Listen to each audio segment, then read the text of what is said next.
Hello friends, welcome to my YouTube channel. So today in this video I am going to show you how to reset the keyboard dictionary on this device. Simply go to settings, tap on the option general, then scroll to bottom. Here you can see the option transfer or reset iPhone. Tap on the option reset. Here you can see some reset settings you can see here. To reset the keyboard dictionary, here you can see the option reset keyboard dictionary. Select this one. Enter your screen passcode.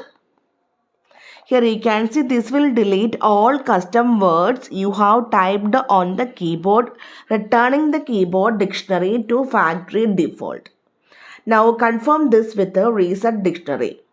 It will not delete any of your personal information that like the photos, videos, any files. It will not delete any of them.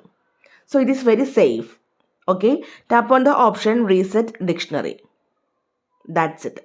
So simply in this way we can reset the keyboard dictionary on this device. So hope you guys enjoyed this video. Thank you for watching. Thank you. Bye bye.